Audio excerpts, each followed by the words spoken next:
मेरा नाम निधि है और मैं लखनऊ की रहने वाली हूँ। मैं 6 साल की थी जब मेरे माँ बाप का तलाक हो गया और उसके बाद से ही ये शब्द मेरी ज़िंदगी में एक दाग की तरह शामिल हो गया। उन दोनों के तलाक ने ही मुझे पूरी तरह बर्बाद कर दिया था। मेरी माँ ने मुझे अपने साथ ले जाने की हर मुमकिन कोशिश की, पर पापा ने मुझे उनके साथ जाने नहीं दिया। उस वक्त मैं इतनी छोटी थी कि मुझे पता नहीं था कि तलाक क्या होता है और एक परिवार कैसे टूटता है। पर जैसे जैसे मैं बड़ी होती गई, जो भी मुझे देखता वो कहता, देखो निधि जा रही है। इसकी माँ तो अपने आशिक के लिए इसको बचपन में ही छोड़कर चली गई थी। लोगों की कड़वी बोली ने मेरी जिंदगी और मेरा बचपन तबाह कर दिया था। मैं एक अलग ही निधि बन गई थी। छोटी छोटी बातों पर गुस्सा हो जाती, चीजें उठाकर फेंकने लग जाती और कभी कभी तो चीख चीख कर रोती। सबके साथ बुरा व्यवहार करती और जो भी मेरी माँ के बारे में कहता तो मेरा मन करता कि मैं उसकी जान ले लूँ। माँ के चले जाने के बाद मेरे पापा ने मुझे दादी के हवाले कर दिया। दादी मेरे सामने दिन रात मेरी माँ के बुरे चरित्र की बातें करती और उसको बुरा भला कहती। मैं अपनी माँ से नफरत करने लगी थी, पर जब भी मेरी दादी मेरी माँ के बारे में कुछ कहती तो मैं घर का सारा सामान तोड़ने लग जाती। धीरे धीरे मेरी दादी मुझे भी बुरा भला कहने लगी। अक्सर दादी पापा से कहती कि इसको भी इसकी माँ के पास भेज दो तो अच्छा होगा। पापा कहते कि मैं इतनी आसानी से उस औरत को खुश नहीं देख सकता। मेरे पापा ने दूसरी शादी कर ली, मगर पापा की दूसरी शादी भी ज़्यादा दिन टिक न सकी। मेरी दूसरी माँ के साथ पापा की बिल्कुल भी न बनी। आए दिन पता नहीं किस बात को लेकर उन दोनों के बीच में झगड़ा होता रहता और एक दिन मेरी सौतेली माँ भी पापा को छोड़कर चली गई। अक्सर पापा गुस्से में कहते कि जिस तरह मेरी दोनों पत्नियों ने मुझे धोखा दिया है, ऐसे में मैं किसी औरत पर भी विश्वास नहीं कर सकता। और फिर एक दिन अचानक ही मेरे पापा की मौत हो गई। ये खबर मेरे लिए किसी पहाड़ से कम नहीं थी। माँ के जाने के बाद पापा भी मुझे छोड़कर चले गए थे। मेरी बूढ़ी दादी मुझे लेकर मेरे चाचा चाची के घर शिफ्ट हो गई। उस समय मेरी उम्र 16 साल के करीब थी। दादी भी ज़्यादा समय तक जीवित न रह सकी, क्योंकि पापा की मौत ने दादी को हरा दिया था। मैं अब पूरी तरह से चाचा चाची पर निर्भर हो गई। चाचा जी मुझे बहुत प्यार करते थे, पर चाची का स्वभाव कुछ अजीब सा था। जब भी चाचा जी मेरे साथ प्यार से पेश आते या अपने बच्चों की तरह मेरे साथ प्यार जताते, तो चाची के चेहरे पर नफरत के भाव आ जाते। कभी कभी चाची मेरी माँ के बारे में कोई गलत बात कह देती तो मैं गुस्से में चीज़ें तोड़नी शुरू कर देती। चाची ने कभी भी कुछ भी खुलकर नहीं कहा था, पर फिर भी मैं उनके साथ बदतमीजी पर उतर आती थी। एक साल ऐसे ही बीत गया। अक्सर मेरे मन में ये ख्याल आता कि अगर मेरी माँ चरित्रहीन ना होती तो शायद मुझे ये दिन देखने ना पड़ते। मैं भी दूसरे बच्चों की तरह एक नॉर्मल और अच्छी जिंदगी गुजारती। मेरे अंदर एक अजीब सा एहसास आ गया था। मैं हर समय घर की चार दीवारी के अंदर रहती और चाची के साथ घर के काम करवाती। किसी नौकरानी की तरह उनके बच्चों की सेवा भी करती। पढ़ाई करने का तो मुझे मौका ही नहीं मिला। जैसे जैसे समय बीत रहा था, मैं जवान होने के साथ साथ खूबसूरत भी हो गई थी। कभी कभी मेरे चाचा मुझे कहते कि तू अपनी माँ की तरह बहुत सुंदर दिखती है। मैंने चाचा जी के मुंह से कभी अपनी माँ की बुराई नहीं सुनी थी। चाचा जी की यह बात सुनकर मैं हैरान रह गई थी। ये पहली बार था कि किसी ने मेरी माँ के बारे में मेरे सामने कोई अच्छी बात कही हो। नहीं तो आज तक मैं अपनी माँ के बारे में सिर्फ बुराई ही सुनती आई थी। मुझे तो अपनी माँ का चेहरा तक याद नहीं था और ना ही मेरे पास उनकी कोई तस्वीर थी। पर जब से चाचा जी ने मेरी शक्ल को माँ के साथ मिलवाया था, मैं अक्सर ही शीशा देखने लगी थी। कुछ ही समय में मेरे लिए रिश्ते आने शुरू हो गए। चाची जी की दो लड़कियां थीं, पर वह मेरे जितनी सुंदर नहीं थी, इस कारण उनके रिश्ते नहीं आते थे। चाची जी ने फैसला किया कि पहले मेरी शादी करके विदा किया जाएगा, तभी उनकी लड़कियों के भाग खुलेंगे। मैं चाची जी की आंखों में खटकती थी। चाची जी ने मेरे लिए लड़के ढूंढने शुरू कर दिए थे, पर कहीं भी बात नहीं बन रही थी। मेरी माँ का चरित्र यहाँ भी मेरे लिए तमाशा बन गया था। जो भी रिश्ता लेकर आता उसको किसी न किसी तरह मेरी माँ के बारे में पता चल ही जाता और इस तरह बात बनने से पहले ही ख़त्म हो जाती। जब 15 रिश्ते इस तरह से वापस चले गए तो चाची जी ने अपनी भाभी के एक रिश्तेदार के साथ मेरा रिश्ता तय कर दिया। प्रताप उम्र में मेरे से कहीं ज़्यादा बड़ा था और यह उसकी दूसरी शादी थी, क्योंकि उसकी पहली पत्नी उसको छोड़कर चली गई थी। मैं प्रताप की दूसरी पत्नी बनूंगी, इस बात ने मेरे अरमान ही ख़त्म कर दिए थे। शादी को लेकर मेरे दिल में बहुत सारे अरमान थे, लेकिन मैंने ये कभी नहीं सोचा था कि मैं किसी की दूसरी पत्नी बनूंगी। जब से मेरा रिश्ता तय हुआ था मैं बहुत परेशान रहने लगी थी। हर वक्त मैं यही सोचती कि पता नहीं शादी करके मैं खुश रहूंगी भी या नहीं। मुझे बार बार अपने माँ बाप के तलाक की बात याद आ जाती। मेरे लिए शादी एक बहुत ही बड़ा मुश्किल रिश्ता बन गया था। मैं बहुत समय से चाचा चाची को भी लड़ते हुए देख रही थी।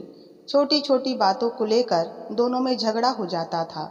कभी कभी तो उस झगड़े की वजह मैं होती थी। इसलिए जैसे जैसे शादी के दिन पास आ रहे थे मेरी घबराहट बढ़ने लगी थी। प्रताप एक बार मुझे मिलने के लिए आया था।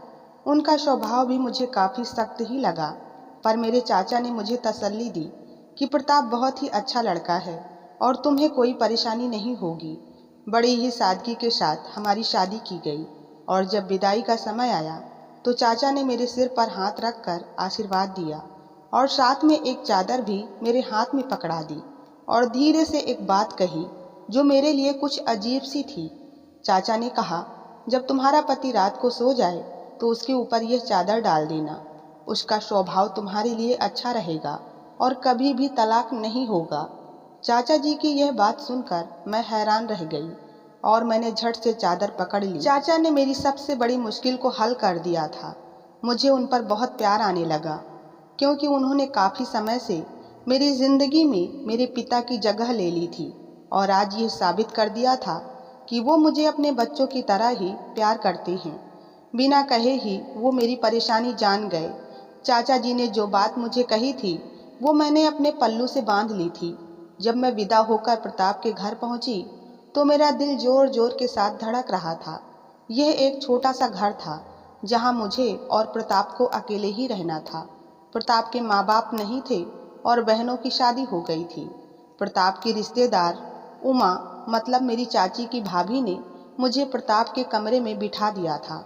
जाते जाते उमा ने कहा कि देखो निधि, तुम कम उम्र की हो, इसलिए मैं तुम्हें समझा रही हूँ। ऐसा कोई बचपना ना करना जिस कारण तुम्हारा घर बर्बाद हो जाए। अगर कोई बात हुई तो सारा दोष तुम्हारे ऊपर आ जाएगा, क्योंकि पहले ही तुम्हारी माँ के कारण तुम्हें कोई भी अपने घर की इज्जत नहीं बनाना चाहता था। अब तुम्हारी शादी प्रताप के साथ हो गई है, अब तुम्हें खुद ही हर बात का ध्यान रखना पड़ेगा।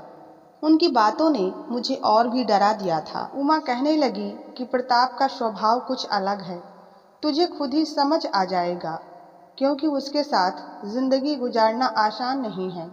उमा दीदी मुझे नसीहत देकर चली गई और मेरा दिमाग उनकी बातों में उलझ गया था। कई घंटों के इंतजार के बाद जब प्रताप कमरे में आया तो उनका मूड कुछ ठीक नहीं था।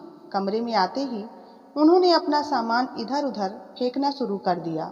ऐसा लग रहा था कि जैसे वो बहुत गुस्से में थे। मैं डर के मारे पसीने से भीग गई थी। मेरे हाथ पैर कांप रहे थे।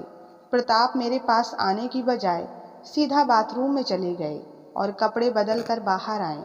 मैं तब तक बेड पर उन्हीं का इंतजार कर रही थी। मुझे देखते ही वो गुस्से के साथ कहने लगे कि तू कब तक यहाँ पर बैठी रहेगी, मुझे नींद आ रही है, मेरा बिस्तर साफ करो। प्रताप के शब्दों ने मेरे होश उड़ा दिए। दिल में जो थोड़े बहुत अरमान बचे थे वो भी आंसुओं के साथ बह गए। मैंने जल्दी से उठकर उनका बिस्तर साफ कर दिया और अपने भी कपड़े बदल लिए। विदाई से पहले चाची की लड़कियों की बात मेरे कानों में गूंजने लगी। आज तो निधि इतनी सुंदर लग रही है कि जीजा जी तो बस देखते ही रह जाएंगे, पहली ही नज़र में अपना दिल हार बैठेंगे। मैं एक लंबी सांस भर कर रह गई थी। ऐसा कुछ भी नहीं हुआ था। मेरी खूबसूरती मेरी किस्मत बदलने वाली नहीं थी। प्रताप लेटते ही गहरी नींद में सो गए। अचानक मेरी नज़र चाचा जी की दी हुई चादर की तरफ गई तो मैंने जल्दी से वह चादर उठाई और प्रताप के ऊपर डाल दी। मुझे आने वाली जिंदगी से कोई खास उम्मीद नहीं थी, पर इस बात का यकीन जरूर था कि अगर चाचा जी ने मुझे यह चादर दी है तो जरूर इसका कोई न कोई असर होगा।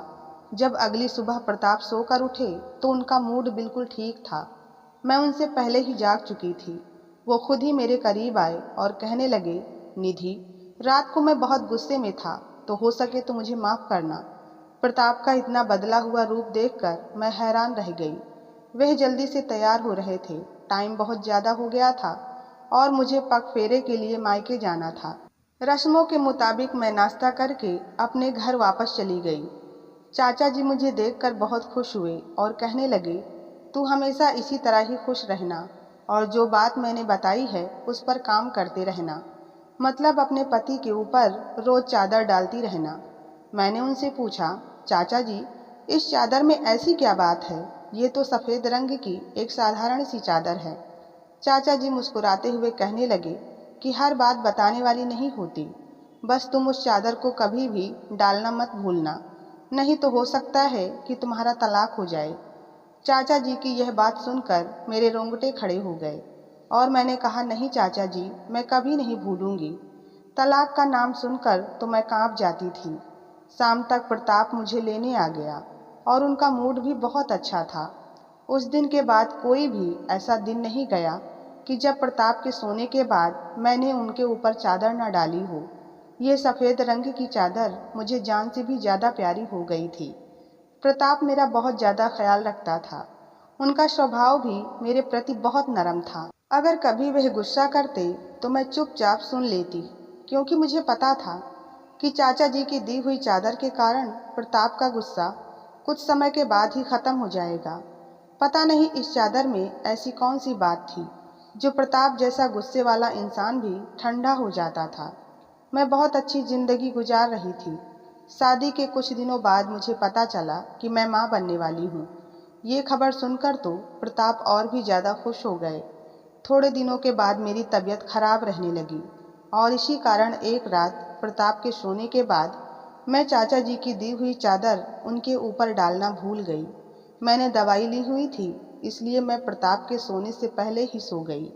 ये मुझसे बहुत बड़ी गलती हो गई थी और इस बात का एहसास मुझे उस वक्त हुआ जब सुबह 5 बजे मेरी आंख खुली। ये देखकर तो मेरे रोंगटे ही खड़े हो गए कि प्रताप के ऊपर तो मैंने चादर ही नहीं डाली थी। चाचा जी की यह बात मेरे कान में गूंजने लगी कि अगर तुमने चादर न डाली तो तुम्हारा तलाक हो जाएगा।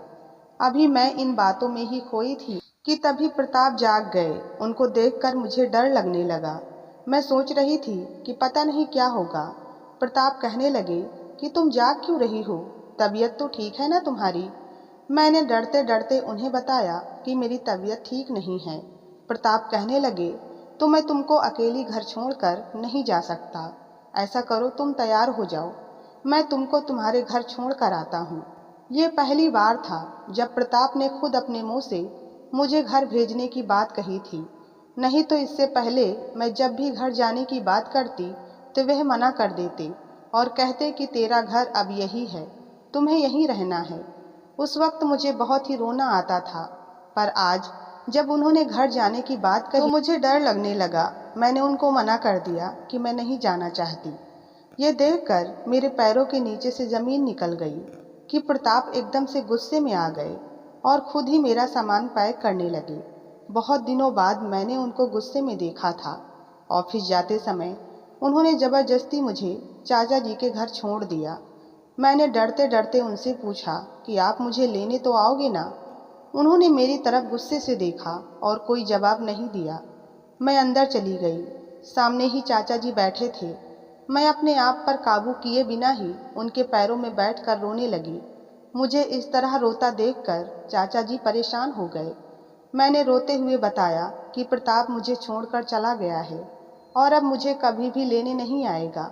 चाचा जी ने पूछा कि ऐसा क्या हुआ है जो वो तुझे छोड़कर चला गया है। मैंने बताया कि रात में मैं उनके ऊपर चादर डालना भूल गई थी। सुबह मेरी तबीयत खराब थी। तबीयत खराब कहकर वह मुझे यहाँ छोड़कर चले गए। पहले तो उन्होंने ऐसा कभी नहीं किया था। मुझे यकीन है कि वह मुझे लेने नहीं आएंगे। मेरी बात सुनकर तो चाचा जी के चेहरे का रंग ही उड़ गया और कहने लगे, निधि, तुम ऐसी बातें मत करो और अपनी सेहत का ख्याल रखो, उदास मत हो। आज मैं खुद ही तुमको उस चादर की सच्चाई बताऊंगा। मैं उनकी तरफ देखने लगी। चाचा जी ने मेरे सिर के ऊपर हाथ रखा और कहने लगे, बेटी, जब तू हमारे घर आई थी तो माँ बाप की जुदाई में पूरी तरह टूट चुकी थी। कुछ बच्चे तो ये सब सहन कर जाते हैं और कुछ तुम्हारी तरह गुस्से वाले और जज्बाती हो जाते हैं। तुम में भी बहुत ज़्यादा गुस्सा था और जब तुम्हारी शादी की बात होने लगी तो तुम्हारी माँ के कारण ही तुम्हारे रिश्ते में रुकावट आने लगी, जबकि सच यह था कि तुम्हारी माँ चरित्रहीन नहीं थी, बस तुम्हारे बाप के साथ उसका मिजाज ना मिल सका और वह तुम्हारी तरह ही खूब सुंदर थी। तुम्हारा बाप बिना वजह ही तुम्हारी माँ के ऊपर शक करता था और इस बात को लेकर उनके बीच में झगड़ा होता रहता था। लोगों ने बिना वजह ही तुम्हारी माँ को बदनाम कर दिया था। उसके पवित्र होने की गवाही मैं दे सकता हूँ। प्रताप को भी मैंने तुम्हारे लिए इसीलिए चुना था क्योंकि वो अकेले रहता है। मैं चाहता था कि किसी तरह तुम्हारा गुस्सा काबू में आ जाए और तुम अपने पति के साथ बुरा व्यवहार ना करो। इसलिए मैंने यह चादर ली और तुम्हारे हाथ में देकर ये कहा कि उसको अपने पति के ऊपर डाल दिया करना। इससे तुम्हारा तलाक नहीं होगा और तुम खुश रहोगी। मुझे पता था ये तुम्हारे लिए कितना भयानक है और इसके साथ ही मैंने तुझे यह बात भी कही थी कि जब भी तुम्हारा पति गुस्से में हो तो अपनी जुबान को दांतों के नीचे ले लेना, उसकी बात का कभी भी जवाब मत देना। दरअसल जादू चादर का नहीं, तुम्हारी जुबान बंद रहने का है। आदमी जब बाहर की परेशानियों को झेल कर घर आता है तो वो कभी कभी सख्त मिजाज और गुस्से वाला हो जाता है, पर अगर औरत उसके साथ जुबान लड़ाने लगे तो यह रिश्ता हमेशा के लिए टूट जाता है। दोनों में से किसी का चुप रहना ज़रूरी है। मुझे पता था कि प्रताप थोड़ा सा सख्त है, इसलिए मैंने तुझे चादर की आड़ में यह तरीका बताया जिस कारण तू प्रताप के सामने चुप रही और वह तुम्हारी कदर करने लगा। इंसान को अगर सीधे शब्दों में बात समझाई जाए तो उसको समझ नहीं आती, और अगर इसी बात को किसी चीज़ के साथ जोड़ दिया जाए तो आदमी अपने आप उस पर अमल करने लगता है। तुम चादर को चमत्कारी समझती रही और अपनी जुबान को दांतों के नीचे दबाती रही। इस कारण तुम्हारा घर अपने आप स्वर्ग हो गया। प्रताप तुम्हारी तबीयत खराब को लेकर तुम्हें छोड़ गया है क्योंकि उसे पता था कि इस हालत में तुम्हारा अकेले रहना ठीक नहीं है।